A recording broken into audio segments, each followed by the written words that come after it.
The Prepper Podcast, Episode 4. You've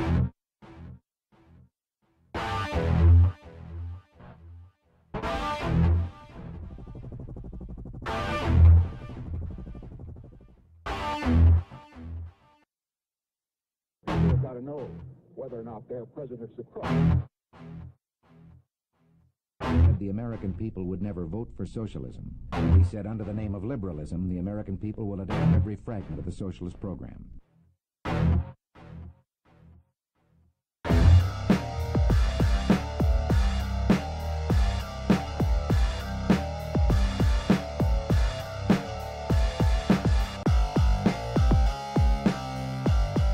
Hey everybody, this is The Prepper Podcast, and I am Ken Jensen, and this is the podcast about everything survival.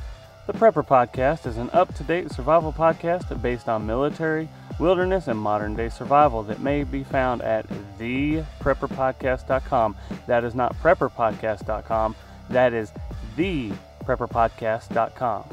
Once again, this is episode 4, and I am going to discuss bug out bags, get out of Dodge bags, or get home bags, whatever you want to describe it as.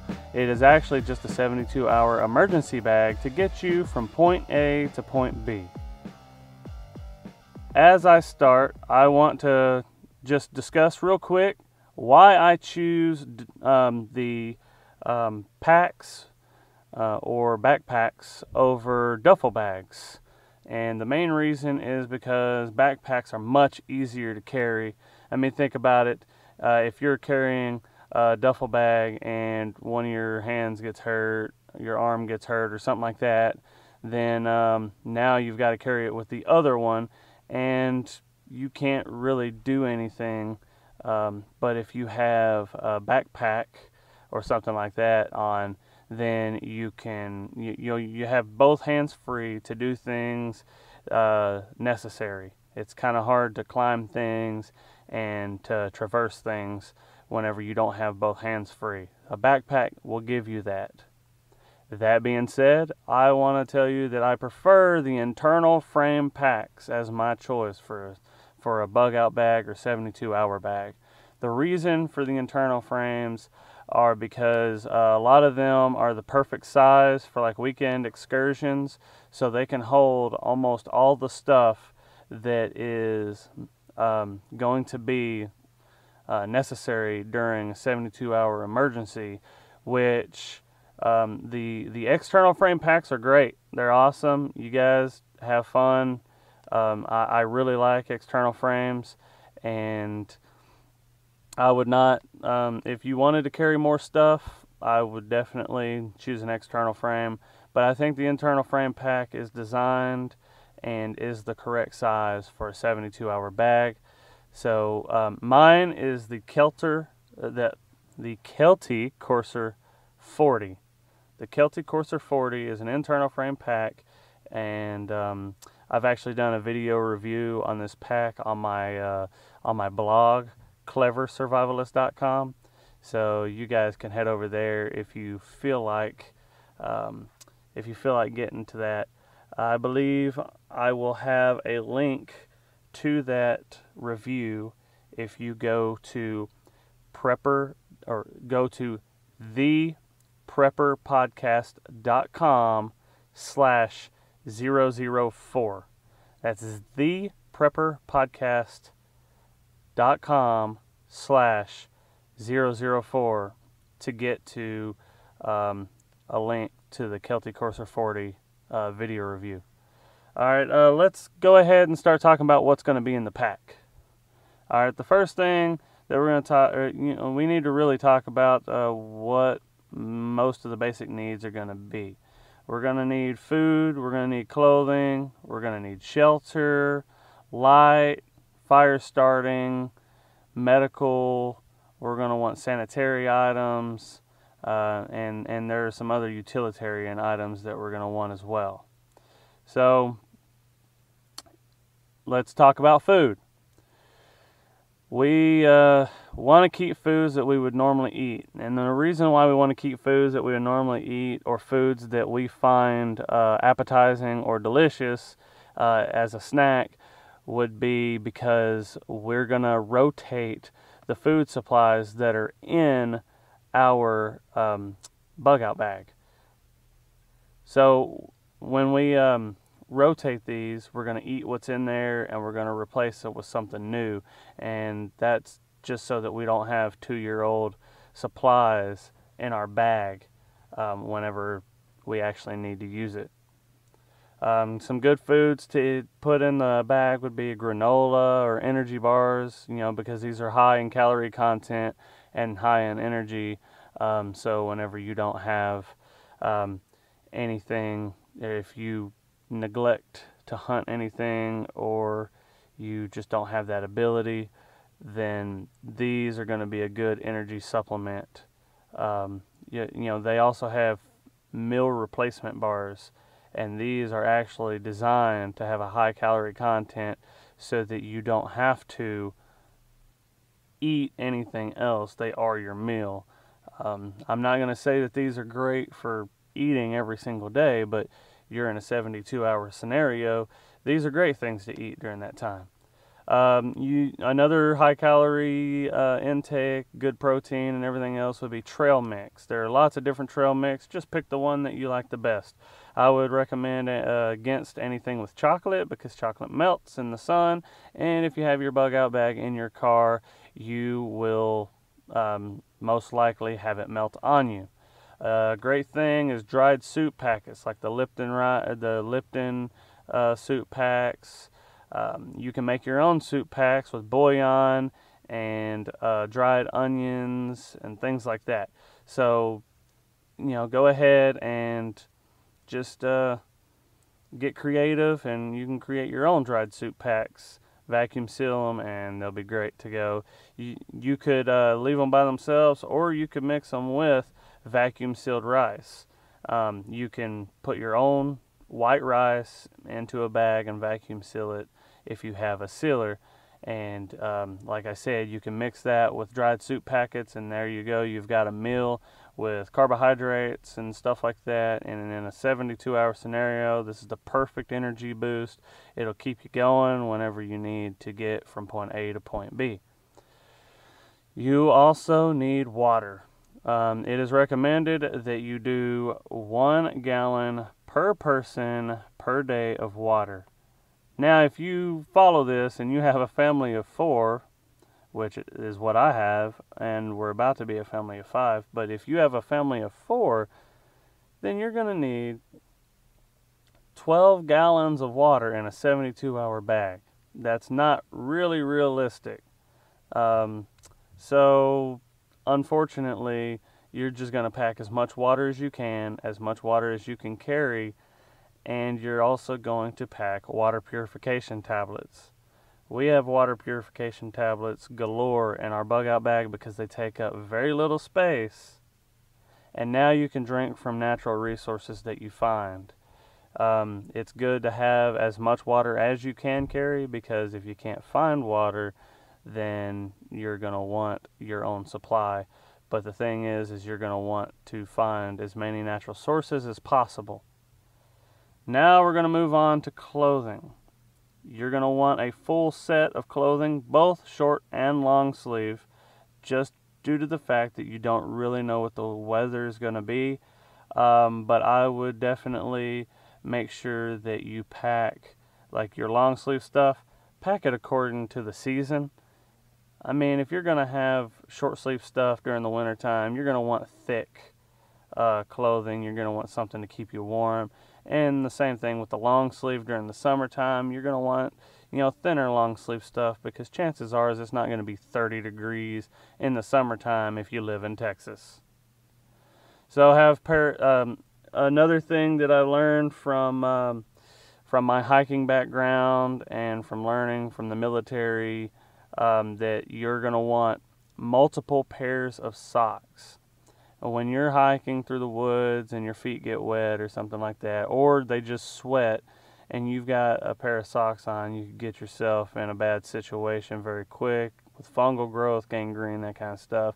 So it's just good to take a break every 6 or 7 hours, because it really takes 12 hours for something to set in at a high humidity environment. So to get trench foot, it kind of takes 12 hours. So about every 6 to 7 hours, it's a good time to stop, change your socks, let your feet breathe. Often taking breaks to let your feet breathe and get some air is a really good combat against trench foot. Take a poncho or a rain jacket and pants. What I mean is they have really cheap plastic ponchos that you can throw on top, and they'll keep pretty much everything above your knees dry. The problem is a lot of them basically are just diverting water into your boots. So a better option, but a more expensive option, and it takes up more space in your pack, would be the rain jacket and pants, basically the rain suit. That will keep the rain off of you and out of your boots. You'll want to keep a hat, probably one of the big floppy hats that people make fun of. You'll want to keep something like that, something that you can fold up into a small amount of space. Let's talk about shelter. It's not just shelter, but it's also the bedding items and stuff that come along with shelter. All right, you're gonna want space blankets or wool blankets if you can pack them. Packing space is a concern, but if you have that Kelty 40, you might be able to do a wool blanket because you can lash it onto the side of your pack.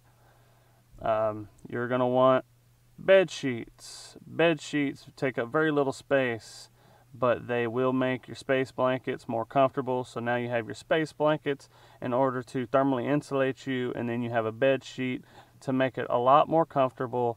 And this will allow you, this will allow you to have a little bit more thermal insulation inside your space blanket as well. So another thing I really like, especially during the summer times, would be a hammock or a hammock net. Both of them, both of them can be used as a hammock, but the military hammock nets can be used for fishing and trapping because that's what they are. They're a big square net, and when you lash rope through the ends, they come together in a hammock.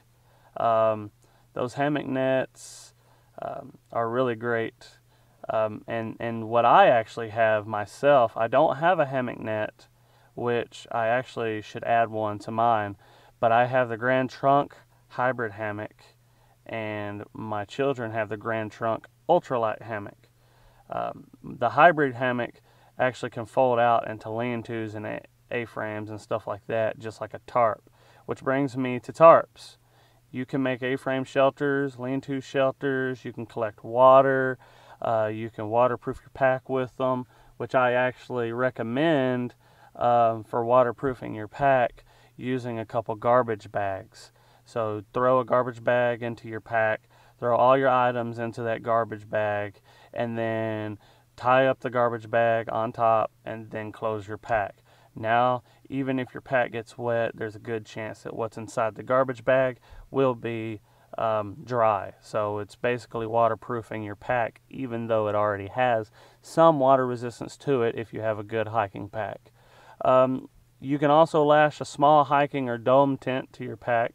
That's a good thing to have. If you don't have a pack where you can lash or fit the hiking or dome tent to it, then I would recommend you keeping it in your car at least, and that's something that you might have to carry with your hands. I do prefer two-person tents, and the reason why I prefer two-person tents over one-person tent is because they're a lot more comfortable and you're not adding a lot more weight. Once you get up to three-person tents and four-person tents, your comfort level may go up, but your packing requirements and your weight requirements go up substantially. So I really prefer the two-person tents because it's a lot easier to keep. Kind of like the one-person, you get less space in there. The thermal properties are better in a smaller space, and it's a lot more comfortable than a one-person tent. All right, so it's kind of the best of both worlds. For every person that hikes, I would recommend a two-person tent. I actually have the Alps or the Alpine Engineering Mystique 2. I haven't done a review on that one, but maybe I will sometime. Light and fire starting. That's the next group. For light, I would recommend flashlights, LED flashlights, because they don't use as much battery power. I actually prefer the ones that have battery power with a hand crank or a shake backup with the little internal rechargeable battery with your hand crank and shake. You can hand crank most of them. Most good ones you can hand crank for about a minute, and they'll last about 10 minutes. That's freaking awesome. I keep headlamps because they're great for hands-free lighting. So if you're out at night and you need to use the bathroom, or you need to do some other work, something like that, then it's a good thing to have your hands free. If at all possible, keep your hands free, because you're going to need them if you're ever in an emergency. So go with the headlamp, but always have the LED flashlights with the backup if you can. Signal flares. Sometimes in a 72-hour emergency, you are not actually bugging out to get away from people. You are actually wanting people to find you, kind of like the wilderness survival emergency, that kind of thing. So small signal flares would be a good thing. You know, you can send flares up when you see people overhead. Search parties are looking for you. You can send signal flares. Tea lights with candles, or the little tea light candles. They don't take up much space, but they do provide you with quite a bit of light in such a small package, and they usually last for a couple hours. Lighters. I am a big proponent in being able to use bushcraft and firecraft and start a fire from scratch. But you should never have to, if you are prepared the correct way, you should never have to rely on that. You should have lighters in your pack, and multiple lighters. I have multiple of the cheap 99-cent Bic lighters, and they light every time. I dunked it in water and it still lit. Why? Because it uses flint. The one thing that I have had problem with when it gets wet, though, are those great, fancy, awesome $30 Zippos. Don't put a Zippo in your bag, because Zippos will, if they get damp, they won't work. I like butane lighters as well, because they have a lot of wind resistance. So, you know, add butane lighters in there as well. Waterproof matches are always a good backup. Keep them in a waterproof container, so now you're doubly waterproof. These matches are pretty awesome. They'll strike even when wet, but they'll strike even better if dry, so put them in a little waterproof pouch. I'm thinking like a medicine container with twist lock lid, or those old round M&M mini containers. Those are pretty cool for matches and stuff like that. Let's go to the utilitarian stuff. It's always good to have a survival knife. If you get caught out in the wilderness with nothing but your survival knife, there are a lot of tools that you can make with your survival knife. It's really hard to make a survival knife. So you take your survival knife and you can make everything else.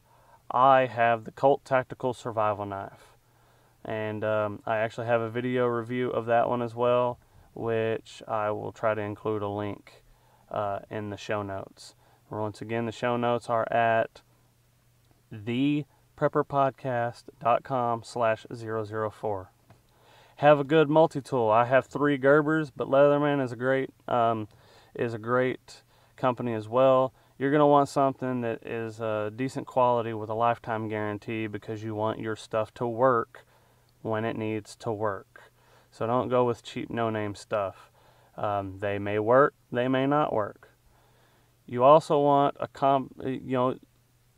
You don't need this necessarily because you can do things with large sticks and things like that for digging, but it's a great idea to have a compact shovel or a military e-tool. The e-tools are great tools, but they're heavy, so a hiking or a outdoor compact shovel that you can get at an outdoor shop, they usually make those now, really lightweight and very usable.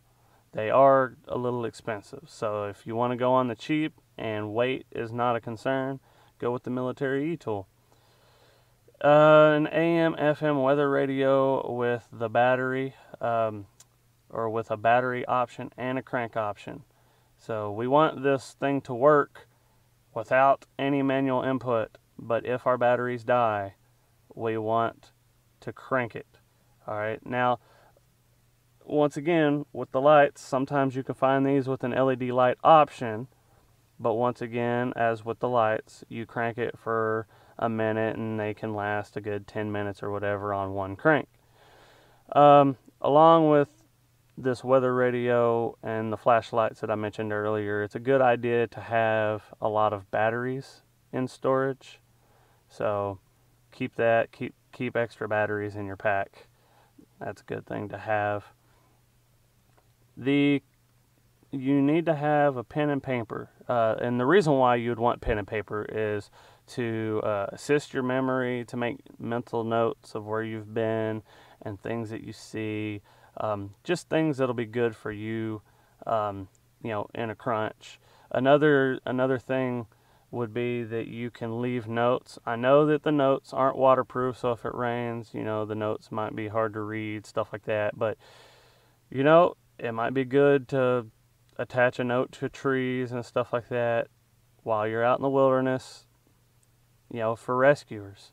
So you can leave notes for rescuers so that they can find you and rescue you. I recommend lots of paracord. Paracord is very small, takes up very little space. I can get about 500 feet of paracord into a really small space, probably about half the space of a ball of yarn, 500 foot of paracord. And this stuff is usually 500-pound test, which means that it's meant to hold 500 pounds in a utility fashion. It's not meant for climbing, but if you're in a crunch and you have to use it for climbing, I would use it for climbing. It's extremely versatile. It has the ability to be used as fishing line. If you take the internal little strands out of the paracord, and this is like the 7-stranded paracord, let's not go with the 5-stranded paracord. That is a cheaper paracord that will not hold up as well. So take those little strands out of that paracord, you pull them apart, and they are very small and very lightweight, very strong. They can be used as emergency fishing line. You want a map of the area that you are in or that you travel to. So between your home and wherever you're at, it's a good idea to have a map of that. Having laminated road atlas copies and stuff like that are pretty cool.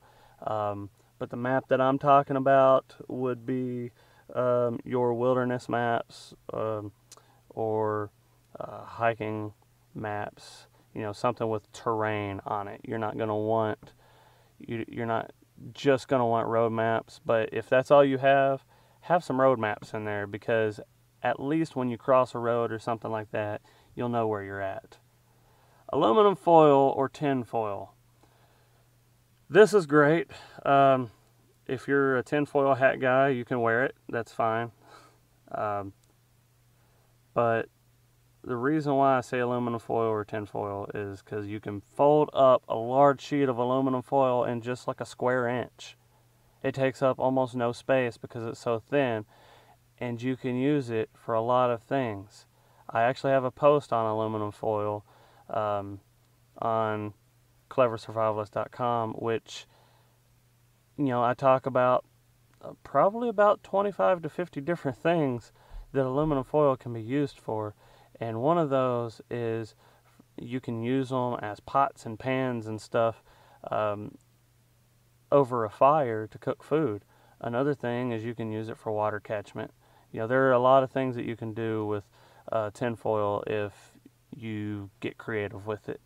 Another thing that you can use a lot with creativity is duct tape. But the main functions of duct tape is you can use it for emergency repairs of things like your backpacks that get ripped, your tools that get broken, and you can also use it to put on the heels of your feet or wherever you're getting a blister. So, because you're going to be walking a lot more than what you're used to walking. So you're really going to want to add the duct tape into your pack so that you can put it on your feet. You're probably going to thank me if you have duct tape and you have to walk for 72 hours. Pepper spray. Pepper spray is the one weapon that isn't really considered a weapon. So if you're in a bad scenario in which somebody's going to take your weapon, well, let's be honest here. If you've got a gang of 15 people, they try to take your weapons, and I'm not talking about like a regular, we're not talking about Mad Max Beyond Thunderdome type scenario, but we are talking about like martial law, where if you get caught with a weapon, they're going to take it. Well, pepper spray is a lot less likely to be taken, and it can still defend you in a crunch. So have some pepper spray around. Prepaid phone and phone cards, those are really good if you come across like a phone that you need to call home, or you need to call work, or wherever you need to call, and you already have prepaid cards, prepaid phones, or whatever. This will allow you to get a hold of people that you really need to get a hold of. One really great phone is the Spare One phone. That's a pretty cool option in a phone. It has it's just one price. You buy it, and then you basically have a few you have a few buttons that have numbers and stuff like that in them, and another one that is an emergency button. So have a Spare One phone. I'm pretty sure that phone has a satellite option, which is much better than just a cell option. Just look it up on Amazon or something like that, and hopefully that will be a great phone that you'll want to add to your pack. Along with the phone, you're going to want a list of important phone numbers.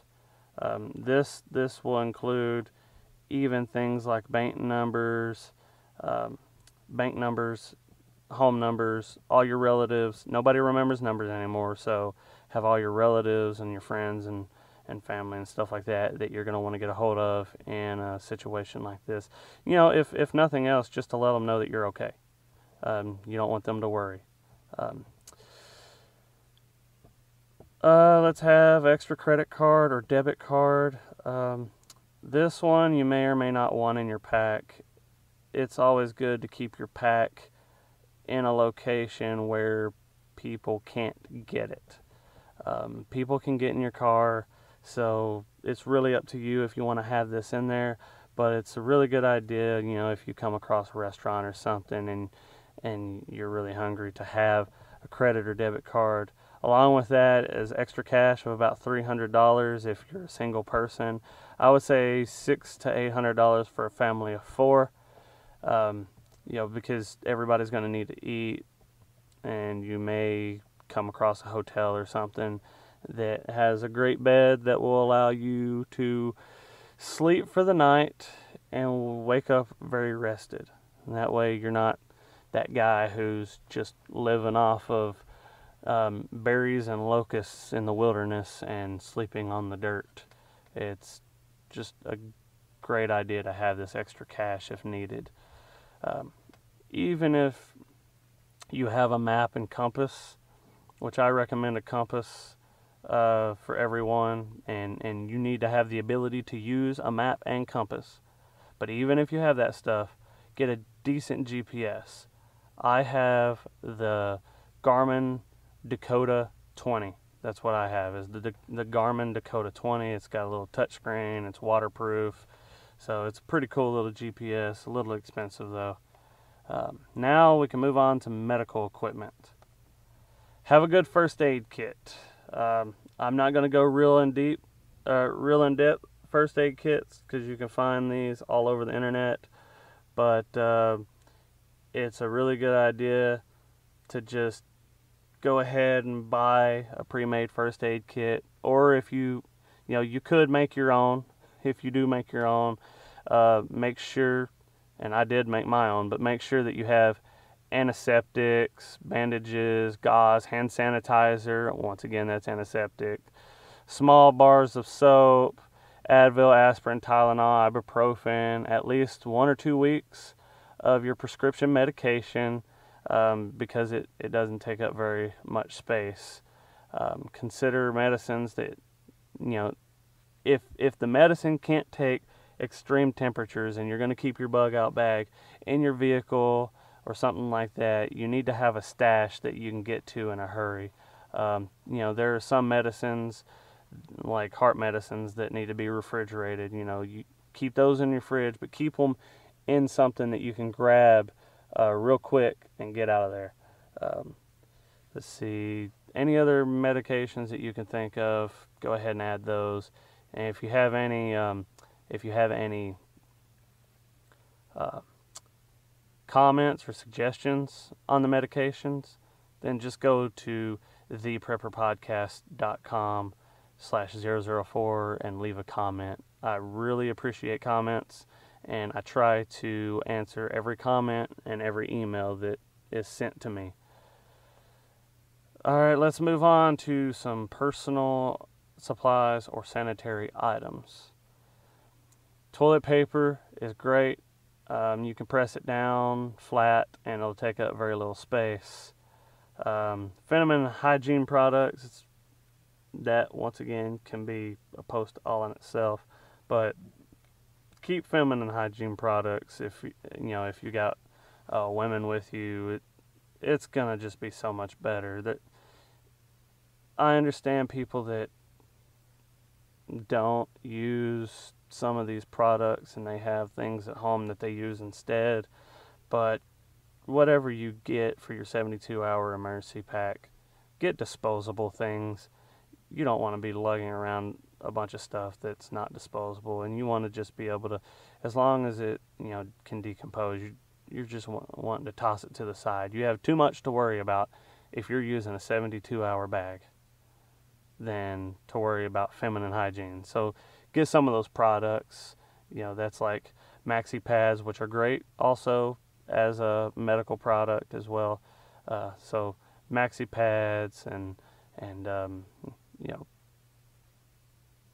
you know what? I'm going to stop on the hygiene products. You guys just ask any woman what products they would need in their bag, and that's going to do you good. Toothbrush.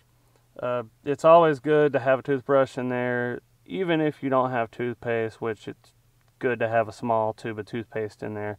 But take a toothbrush with you. Just scrubbing your teeth with a toothbrush and water will do a lot for you. If you want to save even more space, you can break the handle in half and just keep the top part with the bristles. And that'll help out a lot. If you have children, diapers and baby wipes. Once again, there are people that do cloth diapering, but in a 72-hour emergency bag, you don't want to deal with cloth diapers. So just take disposables. It's going to take up a lot less space, and you're going to have a lot less trouble.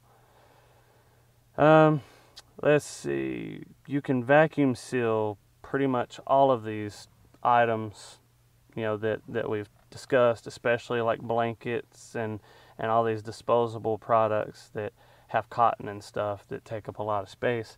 You can throw those in a vacuum seal bag, vacuum seal it up, and it'll take up a lot less space. But I'm promising you that it will not take up, or it will not reduce the weight. So you may be able to fit more in your pack, but your pack's going to be a lot heavier.